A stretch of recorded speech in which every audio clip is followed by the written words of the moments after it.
Episode 21, part 1 of Kenya's premier sports video podcast, the Three Quarters podcast. Today being Sunday, the 23rd of April 2017, we are shooting from Kilimani. We have to say thanks to our host for this gracious opportunity to shoot from the confines of Kilimani. We start by thanking our fans, our viewers, our subscribers, and our followers on all our platforms.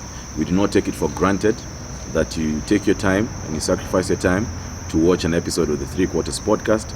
And on behalf of the Three Quarters podcast, all we can say is asanteni sana. Today we do not have quotes from international rugby legends.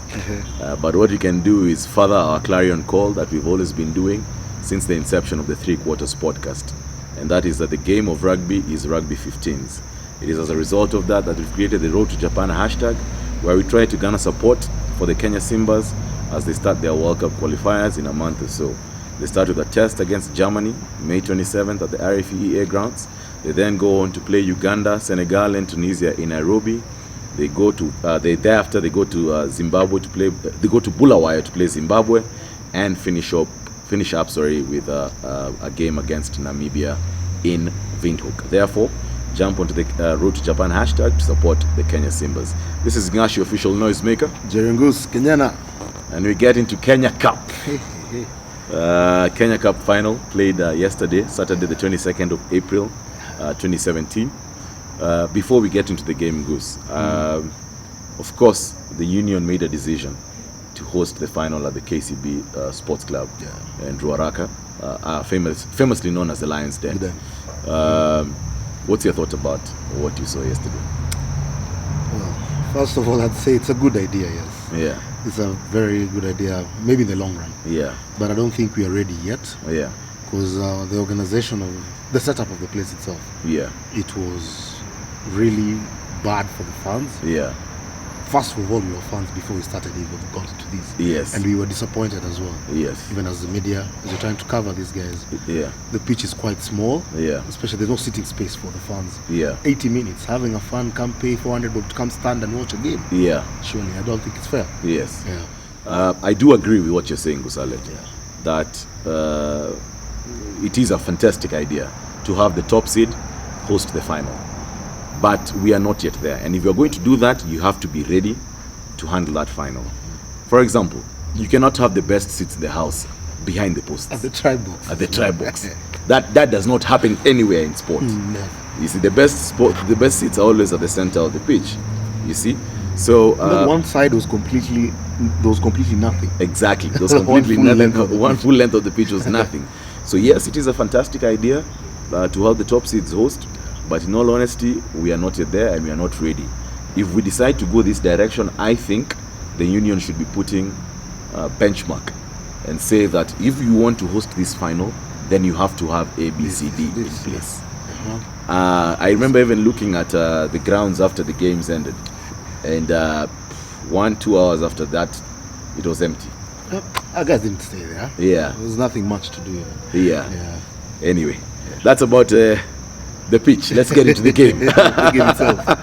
KCB, of course, coming out as the winners, 36-8, and of course Kenya Cup champions for 2016-2017 season. Why do you think this game was won? This game was won in the first minute. Yeah. Just immediately after kickoff. Yeah. And it was all mental, I suppose, because I'd like to believe that both teams had done their bit in getting ready for the finals. And all was left, I think, was basically upstairs. Yes. And Cabras was really scared. I think it's the boogie team. Yeah. KCB is the boogie team. Yeah. I don't think they've won against them. I don't think they are. And the last finals, they lost heavily, 27-3. And this one as well. Yeah. Yeah, this was quite disappointing. But I think, then again, KCB were more prepared. Yeah. In the sense that you could see the Bucks were really playing some nice defensive games. Yeah. The Kenya 12, man, I think Baraz was shut down. Yes. By the Kilonzos. By the Kilonzo brothers. It was quite impressive. Yes. It was really quite impressive. Yeah. Apart from maybe the scrums, where I think Cabras were a bit stronger. Yeah. The rest, KCB dominated us.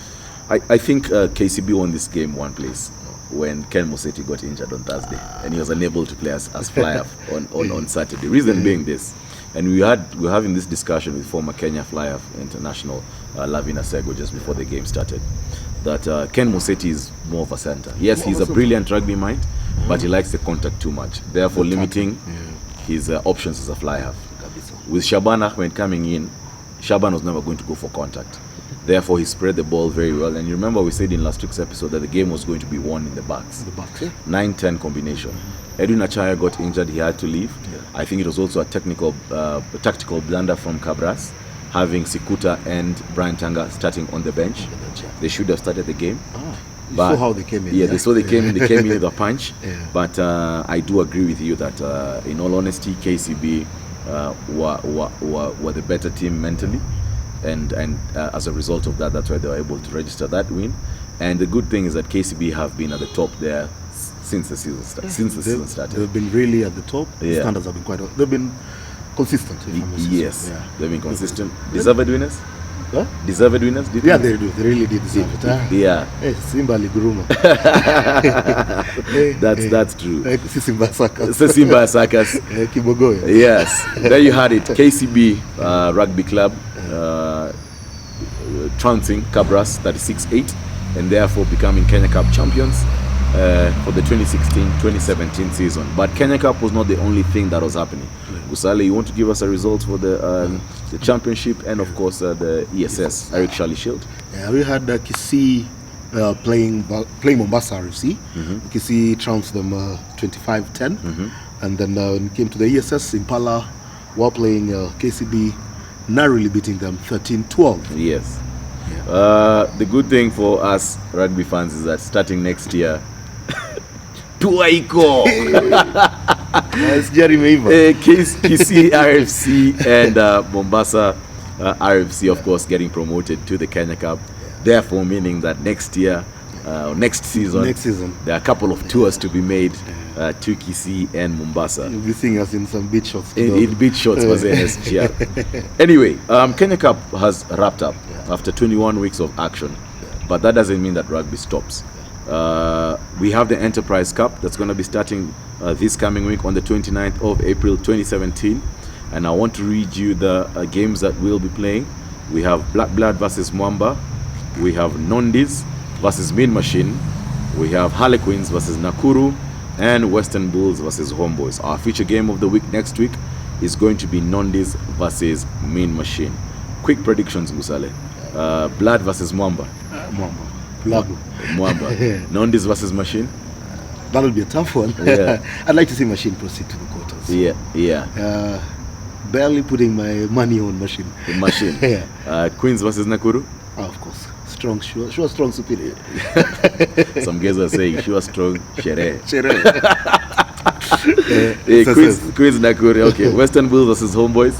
The DJs will come on top. I actually do agree with you. I also do think that Machine are going to beat Nondis, regardless of whether they're playing at Jamhuri Park. So Enterprise does continue, and starting on the 29th of April 2017, rugby does not stop. So make a point of going to Jamhuri Park because, as we said, 15th is the game. This is where the superstars are. These are the guys who are going to take Kenya to the next level in rugby. That has been episode 21, part 1 of the 3 Quarters podcast. We always ask you guys to subscribe to our YouTube channel, to follow us on Instagram, and like our Facebook page. This is Nyashi Official Noisemaker. Jerry Goose, Kenyana. Stay tuned for episode 21, part 2. Cheers.